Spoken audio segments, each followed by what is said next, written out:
सिर्फ हकीकत पर मबनी है, बल्कि उसके साथ साथ मैं ये समझता हूँ कि वही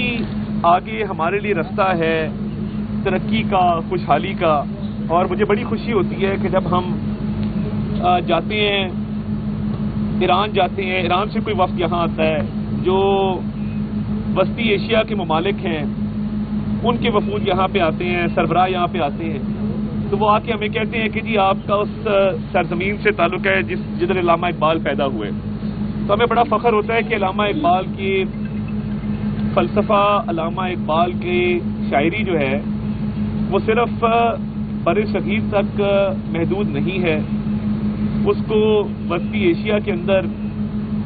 बहुत ज़्यादा सराहा जाता है, बहुत ज़्यादा पढ़ा जाता है। इकबाल के वहाँ म्यूज़ियम्स मौजूद हैं, इकबाल की लाइब्रेरीज वहाँ मौजूद हैं। ईरान के अंदर भी जिस तरीके से इकबाल को पढ़ाया भी जा रहा है और कलाम इकबाल को फ़रोग़ भी दिया जा रहा है। तो देखिए, हमें मुस्लिम उम्मा को जो चीज़ एक मुत्तहिद करती है उसमें कलाम इकबाल का बहुत बड़ा किरदार है, और वो हर हवाले से मैं समझता हूँ कि उसमें जो खुदी का पैगाम, खुद इंसारी का पैगाम, एक उम्मा के लिए यकजहती का, आपस में इत्तेहाद व इत्तेफाक का जो पैगाम है, मैं समझता हूँ कि उसमें बहुत ज़्यादा हमें सोचने की भी ज़रूरत है और इस अमर की भी ज़रूरत है कि हम कैसे इकबाल के कलाम को भी मज़ीद फ़रोग़ दें और उसके ज़रिए ये मुल्क व कौम तरक्की भी करे और आगे भी बढ़े। आज मौका ऐसा नहीं है कोई सियासी बात की जाए, मगर हमारी हमेशा कोशिश रही है कि कौम भी मुत्तहिद रहे और दीगर सियासी जमातों के साथ भी जो हमारे मामलात हैं वो हमेशा हमने फराखदिली का भी मुज़ाहरा किया है और हमेशा अच्छे अखलाक का भी मुज़ाहरा किया है। मगर दुख के साथ कहना पड़ता है कि जिस तरीके से एक हमारी सोच बन गई है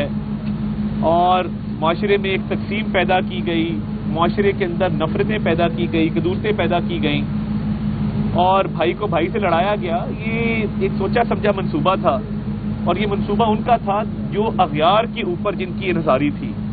अब अग़यार की जब मैं बात करता हूँ तो मुझे ये बताइए, आज जो फ़लस्तीन के हालात हैं और गज़ा के जो हालात हैं उसके अंदर आपने कभी देखा कि ज़ैक गोल्डस्मिथ की किसी स्टेटमेंट की किसी ने मज़म्मत की हो? यानी वो क्लिप्स हमें याद आते हैं कि ज़ैक गोल्डस्मिथ बड़ा ऑनरेबल आदमी है, बड़ा वो अच्छा आदमी है, उसकी कैंपेन भी चलाई जाती है। मगर मैं ये समझने से कासिर हूँ कि जब वो फ़लस्तीन के ख़िलाफ़ और इजराइल के हक़ में स्टेटमेंट देता है तो उसकी मज़म्मत क्यों नहीं की जाती? और क्या अमर माने हैं और ये क्या लॉबी है और क्या ये मामलात हैं कि जहाँ पे आप फ़लस्तीन पर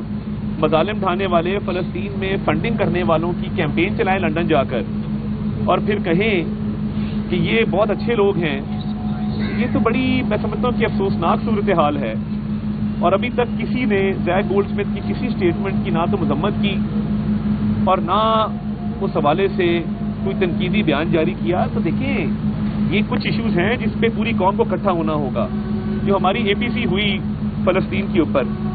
क्या वजह है कि फ़लस्तीन की APC के ऊपर तमाम सियासी जमातें वो शिरकत करती हैं और फ़लस्तीन के हवाले से जो एक करारदाद मंजूर की जाती है, तमाम सियासी जमातें उस पर इत्तफाक करती हैं। वो मजहबी सियासी जमातें हों, वो दीगर सियासी जमातें हों, मगर एक सियासी जमात उसमें शिरकत करना गवारा नहीं करती। देखिए, कुछ इश्यूज़ हैं जो हमारे मुश्तरका इश्यूज़ हैं,